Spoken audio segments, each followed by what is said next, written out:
आइए सुनते हैं श्रावण मास की पुत्रदा एकादशी व्रत की कथा। पुत्रदा एकादशी का व्रत वर्ष में 2 बार मनाया जाता है, एक पौष के महीने में और एक श्रावण के महीने में। श्रावण मास शुक्ल पक्ष की एकादशी को इसे पुत्रदा एकादशी, पवित्रा एकादशी और प्रदायिनी एकादशी के नाम से भी जाना जाता है। आप सभी भक्तों को पुत्रदा एकादशी व्रत की ढेर सारी शुभकामनाएं। आप सभी के जीवन में लक्ष्मी नारायण की कृपा से आप सभी को सभी प्रकार के सुख तथा समृद्धि की प्राप्ति हो। जो भी भक्त सच्ची श्रद्धा के साथ, नियम और निष्ठा के साथ पुत्रदा एकादशी का व्रत धारण करते हैं, इस दिन भगवान विष्णु, माता लक्ष्मी, माता एकादशी की पूजा करते हैं, साथ ही ब्रह्मा, विष्णु और महेश तीनों की आराधना करते हैं। इससे व्यक्ति के सभी प्रकार के पाप और ताप नष्ट हो जाते हैं। इस व्रत के करने वाले को संतान सुख, संतान वैभव व समाज में सम्मान की प्राप्ति होती है। तो आइए सुनते हैं पुत्रदा एकादशी व्रत की कथा। तो बोलिए प्रेम से भगवान विष्णु की जय, माता लक्ष्मी की जय।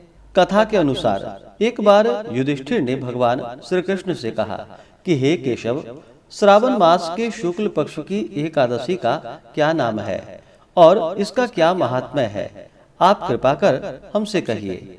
भगवान श्री कृष्ण जी ने कहा कि हे राजन, अब आप ध्यान पूर्वक इसकी कथा को सुनिए।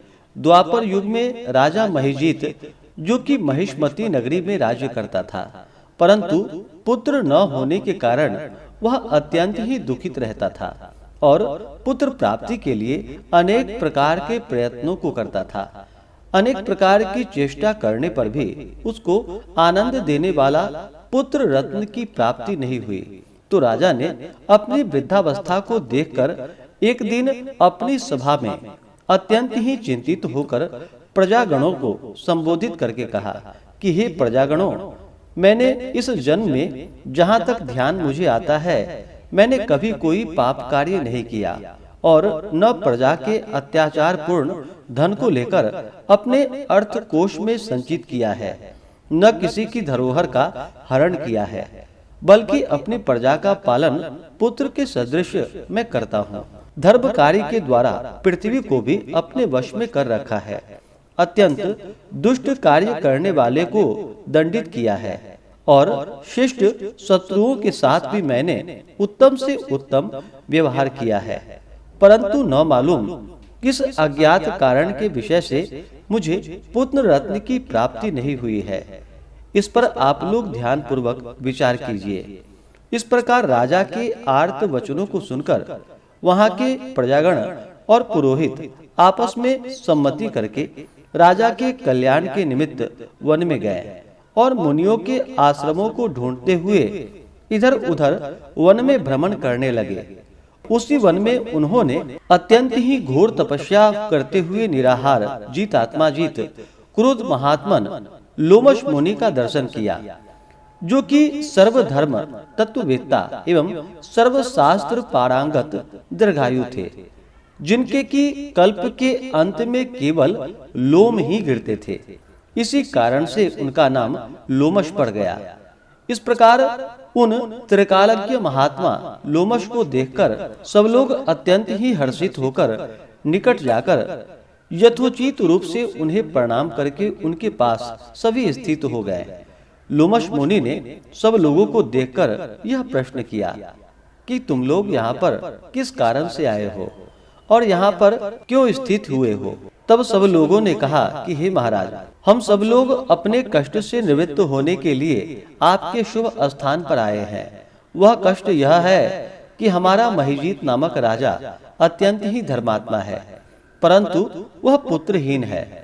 इस दुख से उसे अत्यंत ही व्याकुल देखकर आपके शरण में तपस्या करने के हेतु हम सब एकत्रित हुए हैं। राजा के अहोभाग्य से हम सब लोगों को आपका दर्शन प्राप्त हुआ है, क्योंकि महात्मा एवं मुनियों के दर्शन मात्र से मनुष्यों के कार्य सिद्ध हो जाते हैं। अस्तु, अब आप हम लोगों के ऊपर कृपा दृष्टि करके इस प्रकार का उपदेश करिए कि जिससे हमारा धर्मात्मा राजा का कार्य सिद्ध होकर कल्याण होवे। प्रजाजनों की इस प्रकार की बात को सुनकर क्षण भर तक ध्यान मग्न होकर राजा के पूर्व जन्म के वृतांत को समझकर लोमश जी ने कहा कि यह राजा पूर्व जन्म में अत्यंत ही घोर पापी और महादरिद्र जाति का वैश्य था। अपने व्यवसाय के हेतु इस नगर से उस नगर में और उस नगर से दूसरे नगर में इसी प्रकार बराबर भ्रमण किया करता था। एक समय की बात है कि ज्येष्ठ मास के शुक्ल पक्ष की एकादशी को मध्याह्न के समय प्यास से अत्यंत व्याकुल होकर जल के लिए कोई उत्तम स्थान को ढूंढने लगा। संयोगवश उसको एक अत्यंत ही उत्तम और स्वच्छ जलाशय दिखाई पड़ा। उसको देखते ही जल पीने की इच्छा से उसके समीप गया। उसी समय एक कुछ ही दूर पर ब्याई हुई गौ अपने साथ बछड़ों को लिए हुए उसी जलाशय पर आकर जल पीने लगी। उस समय इस बनिए ने उस जल पीती हुई गौ को वहां से हटाकर स्वयं जल को पीने लगा। इसी पाप के कारण वह निसंतान है, परंतु कुछ पूर्व जन्म के पुण्य के प्रताप से उसको राज्य प्राप्त हो गया है। मुनि जी की बातों को सुनकर प्रजाजन और पुरोहित ने कहा कि हे महाराज, हम लोगों ने पुराणों के द्वारा इस प्रकार सुना है कि पुण्य कार्य करने से पाप नष्ट हो जाते हैं। सो आप कृपा करके इस प्रकार पुण्य का उपदेश करिए कि जिससे पाप नष्ट होकर राजा महिजीत को पुत्र उत्पन्न हो। तब लोमस ऋषि ने कहा कि हे मनुष्यों, श्रावण मास के शुक्ल पक्ष की पुत्रदा नामक एकादशी का व्रत तुम लोग करो और नियम पूर्वक पूजन इत्यादि करके रात भर जागरण करो तथा उसका सब फल अपने राजा को प्रदान कर दो, तो उस राजा को पुत्र उत्पन्न होगा। इस प्रकार लोमस ऋषि द्वारा व्रत के विधान और फल को सुनकर सब लोगों को अपार आनंद प्राप्त हुआ और सब लोग अपने अपने घर को लौट आए।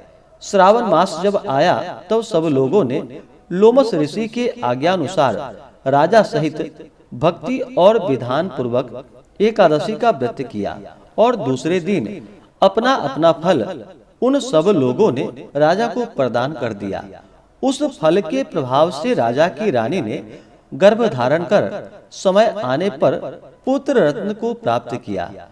इस प्रकार की यह फलदात्री पुत्रदा एकादशी है। इसलिए इस लोक और उस लोक में आनंद प्राप्त करने वालों को इस पुत्रदा नामक एकादशी का व्रत अवश्य ही करनी चाहिए। इस एकादशी का महात्म्य पढ़ने और सुनने से घोर पापों से मुक्ति होती है। तो बोलिए प्रेम से भगवान विष्णु की जय, माता लक्ष्मी की जय। इसी प्रकार से ज्ञानवर्धक जानकारियां प्राप्त करते रहने के लिए, व्रत पूजा के बारे में जानने के लिए, कथा को सुनने के लिए चैनल पे अगर आप पहली बार आए हैं तो चैनल को लाल बटन दबा करके सब्सक्राइब करें, साथ में बेल आइकन घंटी को दबाएं ताकि आने वाली वीडियो का नोटिफिकेशन आपको समय से मिलता रहे।